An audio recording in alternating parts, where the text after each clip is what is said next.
Okay, moving along.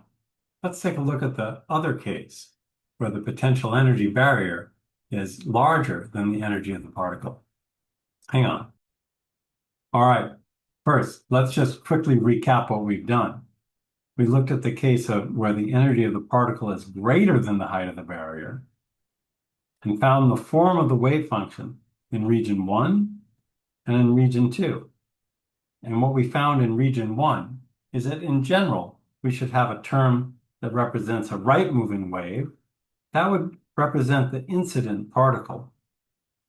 But we also have a term representing a left-moving wave, which would be represent a reflected particle.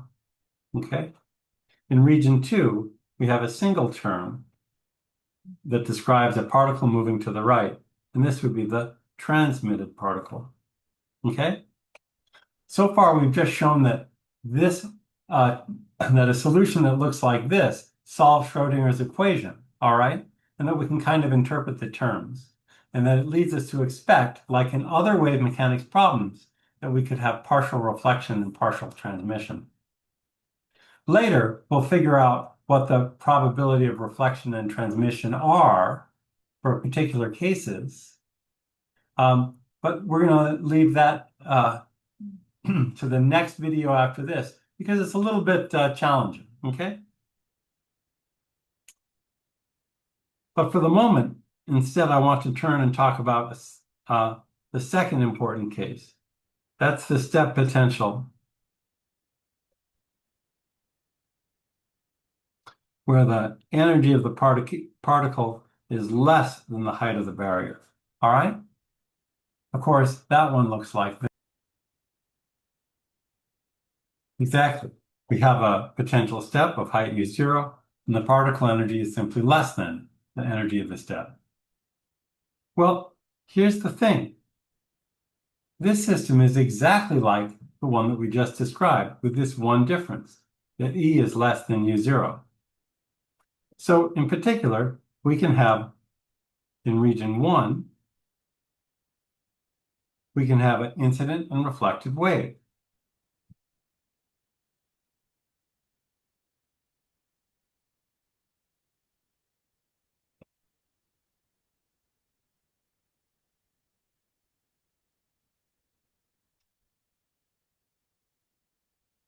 And in region 2, nothing has changed, excuse me. So we can have a transmitted wave. Okay? The equations for K1 and K2 are in fact still the same.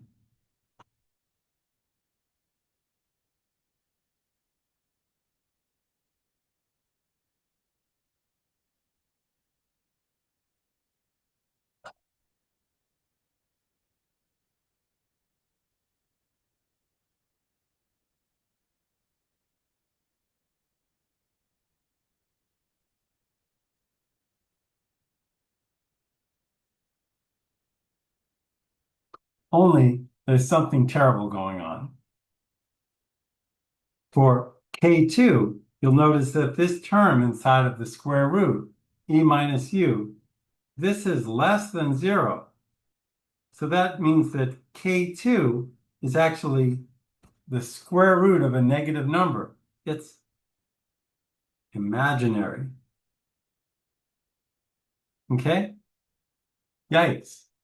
So the equation looks the same. It's just that the meaning of the equation changes. Okay? So what does that mean?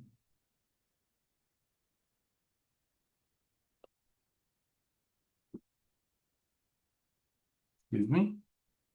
Well, here, it's helpful to write K2 is equal to I times a real quantity.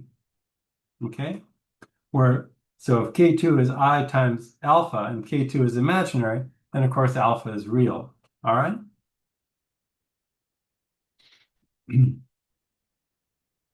So substituting that back into the wave function, we find, well, in region 1,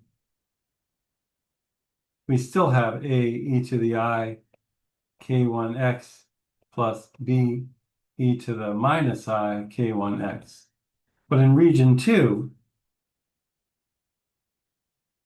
we have c e to the I times alpha x, or e to the minus alpha x.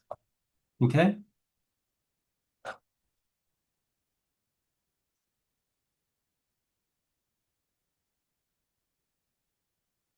Okay?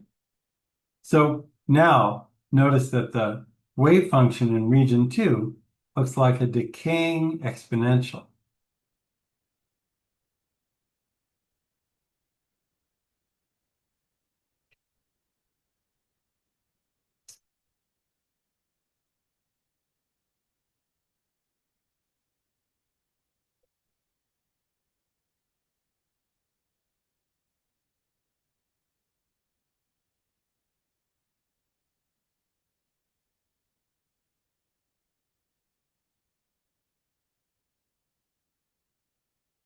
Here, let me try to make a sketch to illustrate what's going on.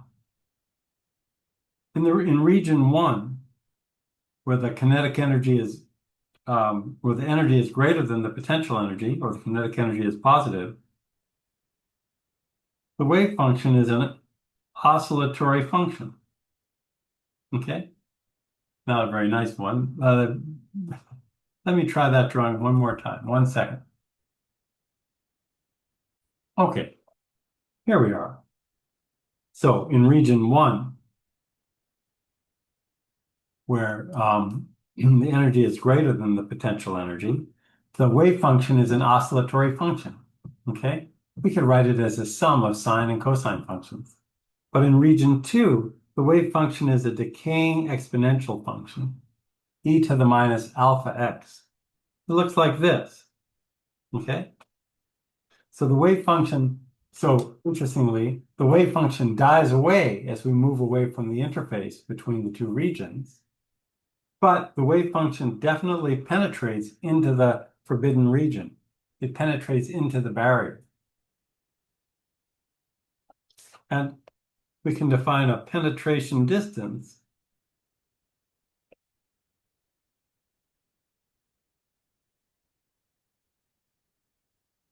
This is just the distance over which the amplitude of the wave function decays by one factor of e.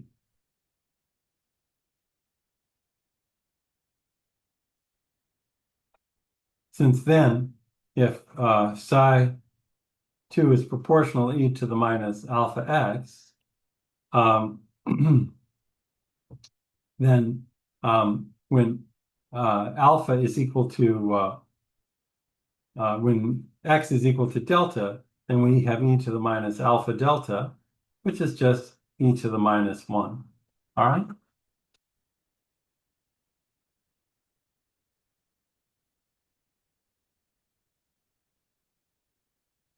Okay, so that's very interesting. Here, just to sum things up, 1 second. Here's what we found. The behavior of the quantum description of a particle reaching a step potential is very different than the classical description. When the incident particle has an energy greater than the height of the barrier, it might be transmitted, but it might be reflected. Okay? We see that's possible. We need a little more description to understand this completely. When the energy of the particle is less than the height of the barrier, then we get a completely new behavior.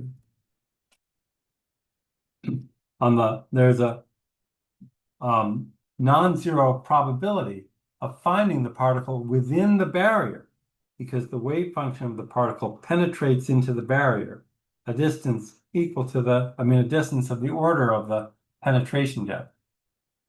So, whereas in classical mechanics, this would be absolutely impossible to find the particle in a region, in this region, the forbidden region. But in quantum mechanics, it's not impossible. The wave function penetrates into the barrier region. All right? Here, let's stop this video here. And then in the last one, we'll look at the more detail at the reflected and transmitted waves in the first case.